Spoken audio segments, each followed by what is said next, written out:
Bonjour, je suis aujourd'hui dans l'atelier d'un ébéniste pour vous parler de la phase de test dans les méthodologies du design. Dans cette vidéo, nous allons vous expliquer quels sont les trucs et astuces, les choses à ne pas oublier quand vous souhaitez tester vos solutions.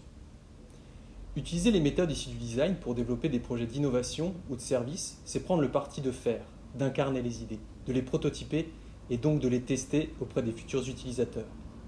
Si nous testons rapidement, c'est pour apprendre rapidement, sans avoir investi trop de temps, d'argent ou de ressources humaines dans le projet.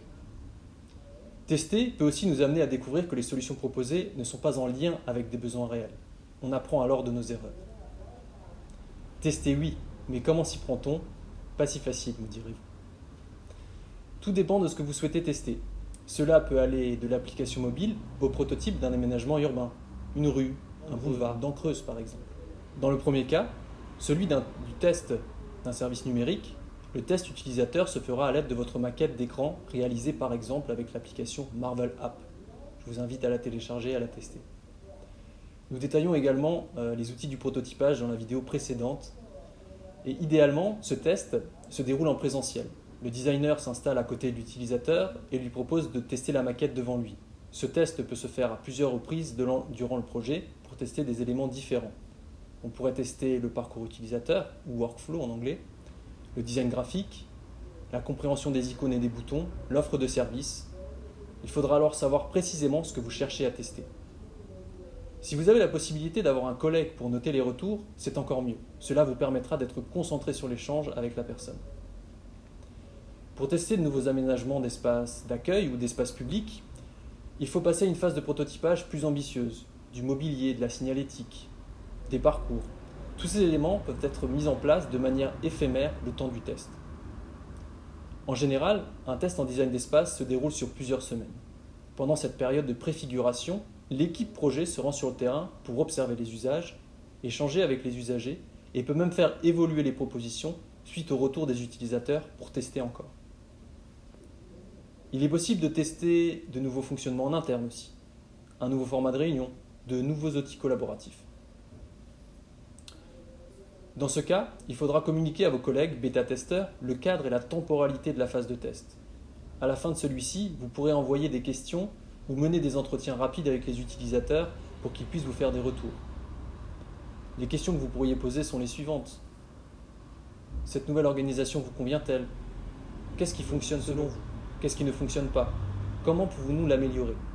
Autant de questions, et ce n'est pas une liste exhaustive, que vous pourrez poser à vos collègues en interne suite au test que vous avez mis en place. Dans les processus d'innovation, les indicateurs sont souvent différents de ceux utilisés dans les politiques publiques. Le test en design est souvent plus qualitatif que quantitatif. Il permet aussi d'avoir des retours rapides et de pouvoir faire évoluer les solutions. Dans un projet d'innovation, les indicateurs peuvent évoluer selon les découvertes que l'on fait tout au long du projet. Je vous donne un exemple.